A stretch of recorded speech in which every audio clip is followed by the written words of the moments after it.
Hi everyone and welcome to this week's video, which is week 14 of training for the London Marathon. So I'm going to take you through what I've been up to this week and also give you some tips at the end of the video on how to prepare for race day and how to actually execute a good race strategy. So this week, Monday, was meant to be a rest day. However, the running club hosted an annual history run. It was bank holiday, so they do it every year and they take you around the local area, and it's sort of like a stop-start run and just find out loads of information about the local area. So it was planned by Ros and Tim, and yeah, it was really interesting, really factual, and it was just nice to be out with everyone on Monday. The stop-start did take its toll on my legs. However, then I sort of also got to the end of the run and thought, you ran 17.5 miles yesterday, so that might have been why. So yeah, it was a sneaky run that was added into the plan, but I kind of got away with it. I was allowed to. So Martin, how are you feeling about London Marathon? Oh, we're getting there. Just under 3 weeks to go now. 20 miles last week, and we will see. Yeah, the big day is getting closer. Just a case of tapering now, and enjoying. Exactly. What's your tapering look like then? It's all gone down 75%, 50%, 14 this week, probably a 12 the week after, and then look at the week leading up to it. What about this? It's easy. Because obviously you lead a lot of runs, how are you not to find that?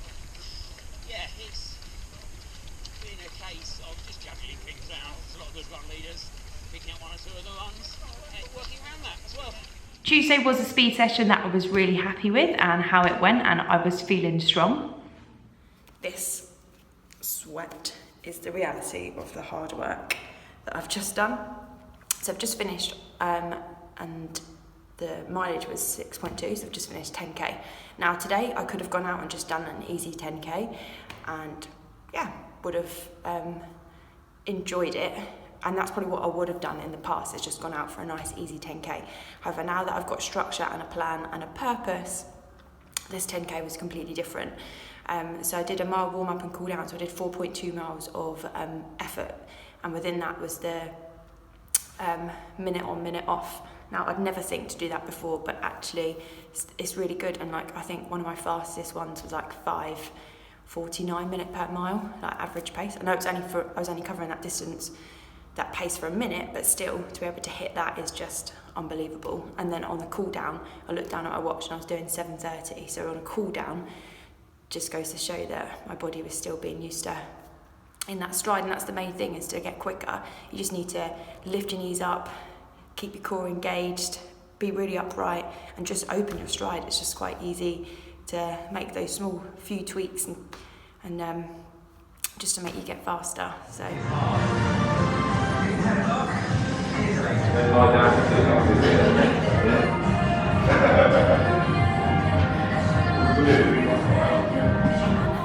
Just finished. I was very dry when I started.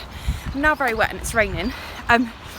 So because it's raining, I've got a long sleeve top on. I literally I put the hooks over my wrists.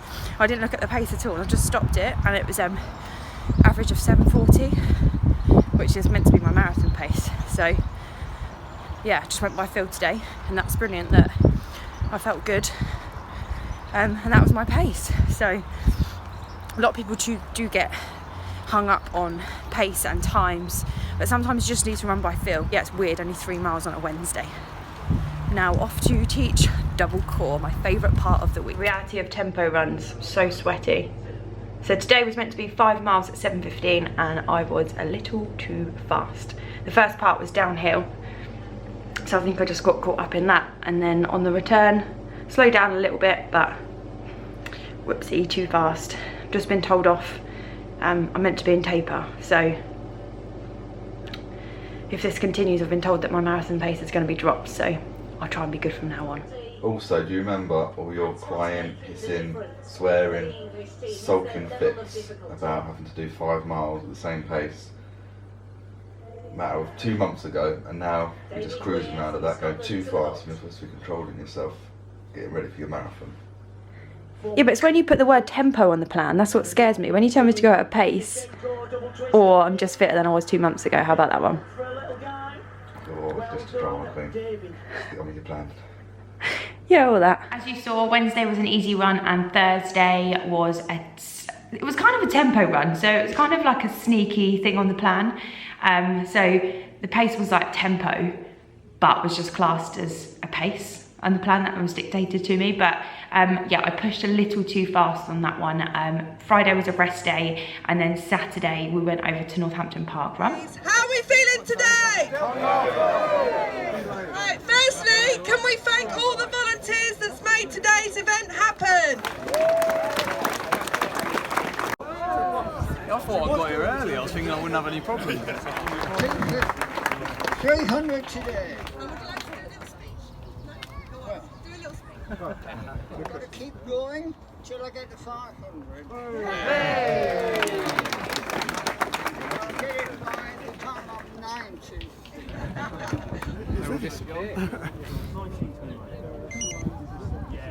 Well done. Thank you.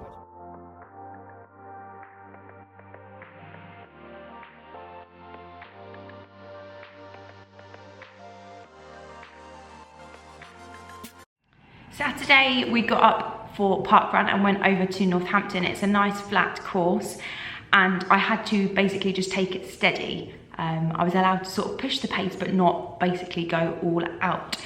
First half a mile I took really easy, and then when I realised how easy that I felt, I sort of tried to push the pace slightly, but felt strong and felt good. It was quite funny because I had I like ran past someone and they were like, well done, great running.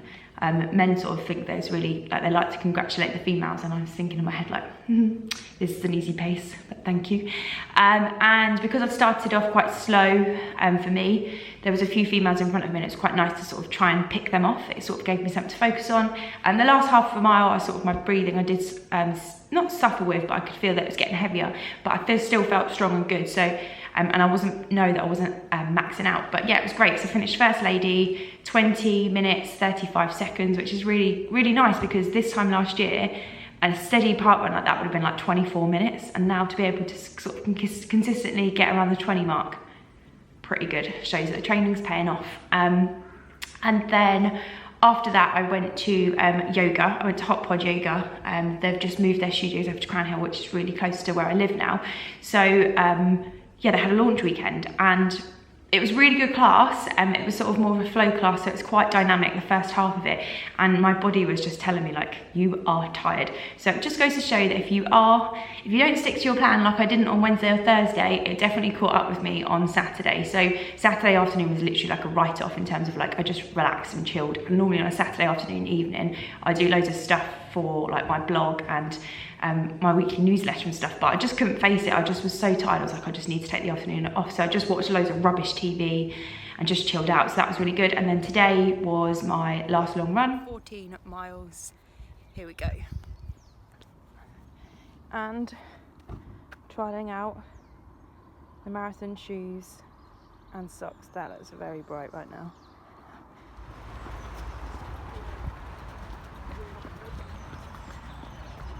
I didn't go with the running club. I went out with James and a few of his training buddies, and it was good because they kept a really good pace, and I really found it beneficial today to be able to do that. It's quite a bit of a confidence booster that it was like not too far. It was hovering only slightly over my marathon pace, so it was still an easy run, but I was pushing to get closer to marathon pace than I would have been able to on the club run. So yeah, that's a really good run. So I said 2 weeks ago that I started my taper then, and technically the only reason why I started my taper then, because that was when my longest run was. The last 2 weeks have been very similar to my normal training, and a few people have been like, oh my god, I can't believe you're doing taper right now. But I did 41 miles this week, so I still am doing training, but this is now when it really goes into taper. I'm only running 4 times next week.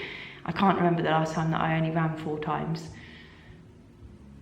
Yeah, it's mad. So, I think partway through the plan, I had 1 week where I had to have a couple of days rest because of my ankle. But yeah, apart from that, I've been training 5-6 days a week. So yeah, it's mad now that only 4 days.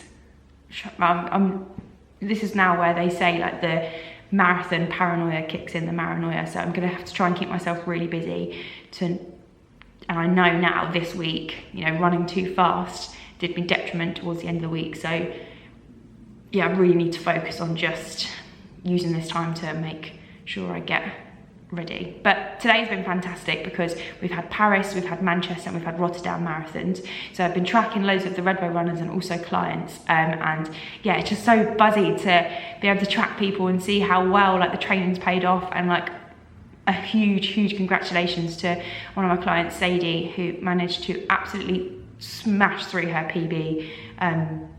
She did 3:58, which is good for age, and a PB of like 30 minutes. Now that is just unreal, so well done Sadie. And I was over in Paris and she didn't get the time that she wanted, but you know, I am so proud of her and her determination, because it just goes to show that sometimes, you know, you can control your training, you can control your nutrition, but sometimes you just can't affect other factors. And that's what happened today, and it was a really hot day. So, but I'm just so proud of Anna for actually just seeing it through to the end and completing it, because she could have given up, but she didn't. She's a tough cookie, and she's got Chicago later on this year, so I know she's going to completely continue to work so hard all the way up until Chicago and achieve what she wants to next. Rudy Chaplin from the Treatment Lab, who does sports massage for myself and many other people, managed to get a PB today. He did 3:33, so that was amazing to see him succeed as well. And yeah, just a really great feeling to see everyone else achieve what they wanted to. So going on now onto race day strategy and my top tips. So number one is to have a plan and have a race strategy, because you need to understand what pace you're wanting to do to achieve the goal. There's no point turning up to the site that like, I might run it at this pace and I might run it at that pace. You know, have a plan and stick to it. Now, my plan, I know people have been asking me, I want to achieve under 3 hours and 30 minutes. So I am going to set off steady. I'm going to try and hit 750s to start off with, and just sort of take it nice and controlled all the way up to sort of 730s, and then hopefully in the last few miles be able to sort of push through onto 730s to average me out at 740s. So that's what, so 740 average is the 320 marathon. So hopefully I can go under 330 and just try and push as close to 320 as possible. So that's my plan. So, you know, number one is make sure that you have a pace plan and stick to it. Number two is never to go out too fast, because at the start of a race, you're feeling good, you've tapered, you've given your legs some rest, and you know, you're gonna feel strong to start off with, but a marathon is a very long way. And I see it all too often where people go out far too fast because they're feeling good, they get caught up in the race start, you know, there's a lot of people are going fast, but you see everyone that does that, that goes off too fast, they crash and burn and then struggle in the last few miles. I personally would like to start nice and steady and then cruise on through to a strong finish. And I managed to do that at Bedford 20 a few weeks ago, and it worked perfectly. So, and I finished and I felt great. The worst thing would be to do it the other way around, is start too quick and then completely hate the end of the race. And it sort of takes the feeling of your time away from it. Number three is to make sure that you hydrate along the course well, and also know when you're going to fuel, because again, some people don't practice their fueling within their training. I personally have got a set routine of when I'm going to take my gels, and that's going to be at 5, 10, 15 and 20 miles. So I'm going to take 4 gels. I'm probably going to take some extra jelly babies in my pocket just in case I need an extra boost at any time. So yeah, make sure that you execute your gel taking or your nutrition, whatever you're using. Make sure you know what you're doing, have a plan and stick to that. Again, don't change anything on the day. So yeah, that's the next thing. Do not change anything on the day. You know, don't change your trainers, don't change even your socks, or even like the underwear that you've been training in. You know, it might seem silly, you might have a pair of lucky pants or a sports bra that you've been using, because if you start changing it up on the day and you start like, you know, a top might start rubbing you, or you're wearing something different and it doesn't feel right or feel comfortable. Before, I've used sort of on races, I've used like belts that I haven't trained with, and they've annoyed me the whole way around. So just don't change a thing on race day. And my last tip would be just to make sure that you get to the start line really early, even if it is like an hour and a half before the race time. Just make sure that you leave in plenty of time, because the worst thing to do is you're worried and you're nervous about the race itself. But if you're running late to actually get to the start line, you're adding that extra pressure and that extra stress onto your body before you've even started, and it can then have a really bad effect on the rest of your race. But if you're there nice and early, you can settle in, you can try and calm the nerves, get the atmosphere, feel the atmosphere around in sort of the starting arena, make sure that you're all ready and set to go, and obviously you can dump your bags in the baggage truck or lorries or whatever they have at your race. So you just want to be feeling as good as you can and as prepared as you can on that start line as possible. So yeah, there are sort of 5 top tips for you as you head into a race. And the main thing, all of that is just being prepared, and just not winging it, you know, I mean, there are obviously different factors which may come into, there are factors that you can't control, things like the weather, but then you have to try and adapt around that to make the best of your race. But I guess the last tip is just to believe in yourself and, you know, dig in and have that determination when it does get tough, because it will do in a marathon. But if you believe in yourself and you have other people believe in yourself, then that is the secret key ingredient, because, you know, to trust your plan, trust your training, and also just have fun with it, because you've trained for, a lot of people train for around 16 weeks, 4 months for a marathon, and yes, you do get one shot and one opportunity for it, but you haven't trained for all that time to absolutely hate the day itself. So believe in yourself, have fun with it, and enjoy. So I hope that you've enjoyed this video. I can't believe now we're like 14 days away. Yeah, so I might be quite quiet next week because there might not be much activity going on, but please like this video, subscribe down below to my channel, and I will see you all in week 15.